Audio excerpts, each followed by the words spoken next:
नमस्कार दोस्तों, हमारे राजस्थान सुपरफास्ट न्यूज चैनल में आप सभी का स्वागत है।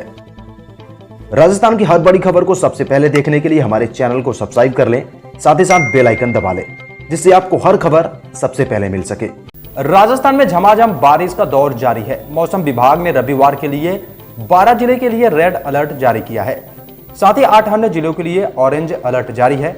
वहीं मौसम विभाग ने राजधानी जयपुर समेत कई जिलों के लिए येलो अलर्ट जारी कर दिया है। प्रदेश भर में सावन की झड़ी लग चुकी है। राजधानी समेत कई हिस्सों में जोरदार बारिश का दौर देखने को मिल रहा है। झमाझम बारिश का यह दौर 4 अगस्त तक चलने की संभावना है। मौसम विभाग ने रविवार को 12 जिले के कुछ स्थानों पर अति भारी से अत्यंत भारी बारिश की संभावनाएं जताते हुए रेड अलर्ट जारी किया है। इसके अलावा अजमेर, टोंक, करौली, सवाई माधोपुर, भीलवाड़ा, बूंदी, चित्तौड़गढ़, प्रतापगढ़ जिले में 1-2 स्थानों पर भारी से अति बारिश की संभावना जताते हुए ऑरेंज अलर्ट जारी कर दिया गया है। राजस्थान में संभावित मंत्रिमंडल फेरबदल और राजनीतिक नियुक्तियों को लेकर स्थिति स्पष्ट नहीं है। कांग्रेस महासचिव और राजस्थान के प्रभारी अजय माकन द्वारा विधायकों व संगठन पदाधिकारियों के बीच लगातार बैठकों के बावजूद बहुप्रतीक्षित मंत्रिमंडल फेरबदल को लेकर अब भी सिर्फ कयास लग रहे हैं। मंत्रिमंडल फेरबदल को लेकर कोई स्पष्ट संकेत माकन या पार्टी के किसी और वरिष्ठ नेता ने नहीं दिया है।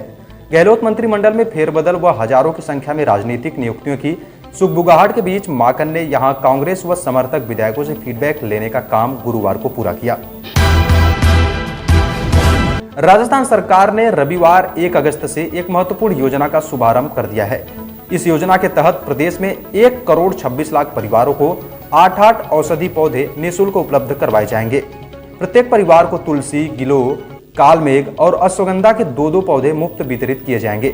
5 साल में हर परिवार को 3 बार 8 पौधे निःशुल्क उपलब्ध होंगे। मुख्यमंत्री अशोक गहलोत रविवार को एक वर्चुअल कार्यक्रम के जरिए इस योजना का शुभारंभ किए हैं। योजना का मकसद प्रदेशवासियों के स्वास्थ्य रक्षण के साथ ही औषधि पौधों का संरक्षण और संवर्धन है। चंबल किनारे बसे कोटा शहर में भी इन दिनों पेयजल की किल्लत के लिए शहर वासियों को परेशानी का सामना करना पड़ रहा है।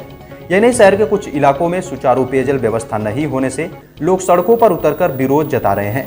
लोग पेयजल विभाग PHED से पेयजल की सप्लाई सुचारू करवाने की मांग को लेकर पानी की टंकी पर भी पानी की मांग कर रहे हैं। राष्ट्रीय मिलिट्री स्कूल ने 10वीं पास के लिए विभिन्न पदों पर भर्तियां निकाली हैं। इन पदों के लिए 24 जून से आवेदन की प्रक्रिया जारी है। आवेदन की अंतिम तिथि 2 अगस्त है। ऐसे में जिन अभ्यर्थियों ने इन पदों के लिए अभी तक आवेदन नहीं किया है, वह आधिकारिक वेबसाइट राष्ट्रीय मिलिट्री स्कूल ajmer.in के जरिए 2 अगस्त 2021 तक आवेदन कर सकते हैं। जारी नोटिफिकेशन के कुल विभिन्न पदों के कुल 12 रिक्तियों पर भर्तियां की जाएंगी। अभ्यर्थी आधिकारिक नोटिफिकेशन को अच्छी तरह से पढ़ने के बाद इन विभिन्न पदों के लिए आवेदन कर सकते हैं। केरल के बाद अब महाराष्ट्र में जीका वायरस का पहला मामला सामने आया है। महाराष्ट्र में जीका संक्रमण का पहला मामला सामने आया। पुणे निवासी एक महिला को इस वायरस ने चपेट में लिया है। उधर केरल में 2 नए मामलों के साथ कुल संक्रमितों की संख्या 63 हो चुकी है। इस तरह जीका वायरस के मामला एक राज्य के बाद दूसरे राज्य में भी सामने आने लगे हैं। विशेष न्यायाधीश नीतिराज सिंह सिसोदिया ने शनिवार को व्यावसायिक परीक्षा मंडल में धोखाधड़ी प्रकरण में 2 आरोपितों को 7 वर्ष के कठोर कारावास और अर्थदंड से दंडित किया है।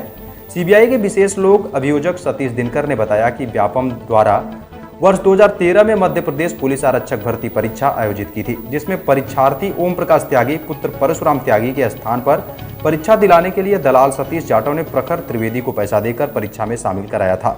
इसके फलस्वरूप ओम प्रकाश त्यागी परीक्षा में पास हुआ था। पेगासस जासूसी मामले में सुप्रीम कोर्ट 5 अगस्त को सुनवाई करेगा। मुख्य न्यायाधीश एनवी रमण की बेंच में इस मामले की सुनवाई गुरुवार को होगी। बीते दिनों सुप्रीम कोर्ट में वरिष्ठ पत्रकार एन राम और शशि कुमार की ओर से अर्जी दाखिल कर स्वतंत्र जांच की मांग की गई थी। भारत और रूस संयुक्त रूप से 13 दिवसीय विशाल सैन्य अभ्यास करेंगे। यह सैन्य अभ्यास भारतीय और रूसी सेनाओं के बीच आपसी विश्वास और अंतर संबंध को और मजबूत करेगा। दोनों देशों के बीच इस संयुक्त सैन्य अभ्यास को इंद्र 21 नाम दिया गया है। यह सैन्य अभ्यास का द्विपक्षीय सुरक्षा सहयोग को और मजबूत करेगा। देश में बीते 24 घंटे में कोरोना के 41,831 नए केस सामने आए हैं, जिसके साथ संक्रमितों का आंकड़ा बढ़कर 3,16,55,824 हो गया है। बीते 24 घंटों में महामारी से 541 लोगों की मौत हो गई है, जिससे महामारी से मरने वालों की संख्या बढ़कर 4,24,351 हो गई है। संक्रमितों के इन आंकड़ों में बड़ा हिस्सा केरल का है। केरल में महामारी बेकाबू होती जा रही है। केरल में बीते कुछ दिनों से लगातार 20,000 से ज्यादा केस सामने आ रहे हैं। भारत में कोरोना लहर के बीच वैज्ञानिक और औद्योगिक अनुसंधान परिषद के महानिदेशक डॉक्टर शेखर सी मांडे ने कहा कि कोरोना वायरस की तीसरी लहर निश्चित रूप से आ रही है। उन्होंने कहा कि लेकिन यह अनुमान लगाना काफी कठिन है कि यह कब आएगी। मांडे ने कहा कि वैक्सीनेशन और मास्क पहनने से निश्चित रूप से तीसरी लहर की तीव्रता को सीमित किया जा सकता है। उन्होंने कहा कि वायरस का डेल्टा प्लस वेरिएंट चिंता का विषय नहीं है, बस सजग और सचेत रहने की जरूरत है।